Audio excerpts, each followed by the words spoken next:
Imagine uma mãe que fez de tudo para proteger a honra de seus filhos, até mesmo acampar durante meses ao lado de seus corpos. Estamos falando de Rispa, uma concubina do rei Saul de Israel. A história de Rispa ficou conhecida na Bíblia justamente por causa de sua dedicação em proteger os corpos de seus filhos mortos. Rispa era uma evita descendente de Aiá. Isso significa que Rispa era uma mulher estrangeira. O texto bíblico diz que Rispa foi mãe de pelo menos 2 filhos, Armone e Mefibosete. E aqui é importante ressaltar que esse filho de Rispa, chamado Mefibosete, não deve ser confundido com Mefibosete, que era filho de Jonatas. E neste vídeo você vai conhecer tudo o que a Bíblia diz sobre quem foi Rispa e vai entender por que sua história foi marcada pela tragédia. Para entender quem foi Rispa, primeiro é preciso conhecer um pouco sobre o ambiente em que ela viveu. Rispa estava ligada à corte de Israel num contexto de muitas intrigas, conspirações e mudanças de poder. Depois da morte do rei Saul, seu filho Isbosete foi declarado rei das tribos de Israel, com exceção da tribo de Judá, que naquele tempo já reconhecia a liderança de Davi. Portanto, Isbosete basicamente reinava sobre as tribos do norte e Davi reinava sobre a tribo de Judá. E neste ponto, mais uma vez, é importante ter atenção para não confundir Isbosete com Mefibosete. Isbosete era o filho legítimo sobrevivente de Saul, e Mefibosete, conforme já falamos, era o nome de um dos filhos de Rispa, a concubina de Saul, portanto meio-irmão de Isbosete. Além, é claro, de ser um dos nomes dos netos de Saul, o filho de Jonatas, que era aleijado. Então, aquele foi um período de muita instabilidade que envolveu uma longa guerra entre a casa de Saul e a casa de Davi. E naquele contexto, um guerreiro chamado Abner, que era o comandante do exército de Israel sob a liderança da casa de Saul, conquistou muito poder e prestígio em Israel. Porém, num determinado momento, Isbosete acusou Abner de ter se relacionado com Rispa, e isso acabou gerando uma discórdia fatal entre eles. Mas qual era o problema de Abner e Rispa se relacionarem? O problema era que Rispa havia sido concubina do rei. Ao concluir que Abner havia se envolvido com Rispa, Isbosete praticamente acusou Abner de traição.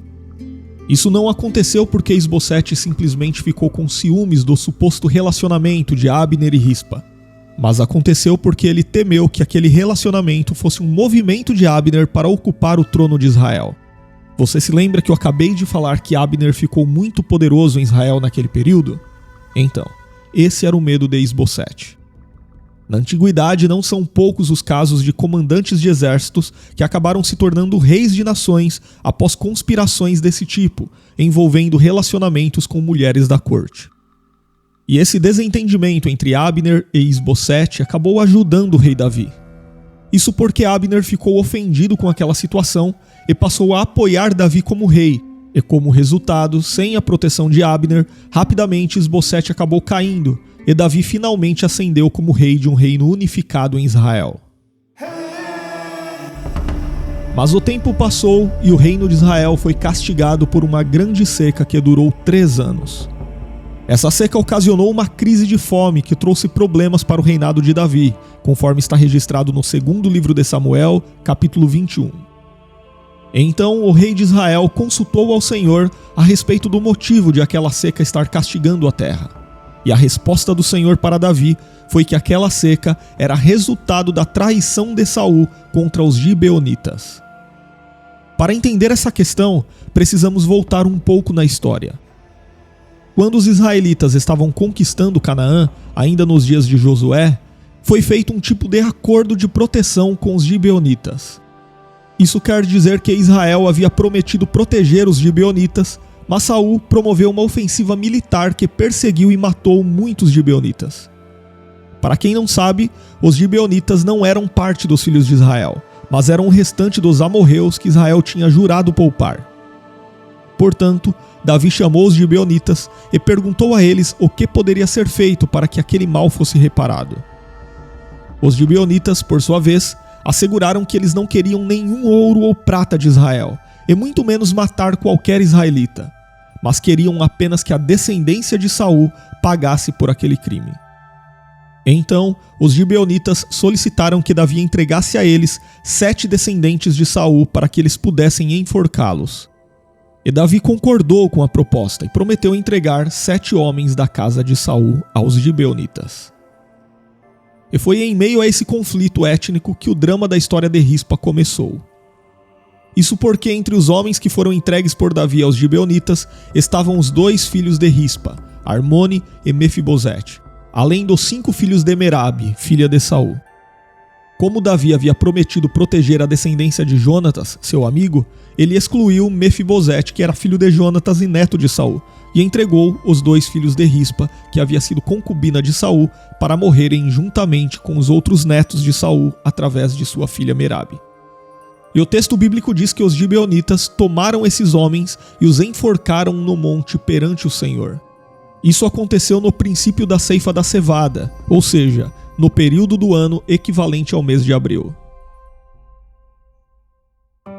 Então, nesse contexto trágico, a Bíblia diz que quando os filhos de Rispa foram enforcados, ela pegou um pano grosseiro e fez um abrigo sobre uma rocha que ficava perto do local onde os corpos daqueles homens ficaram expostos.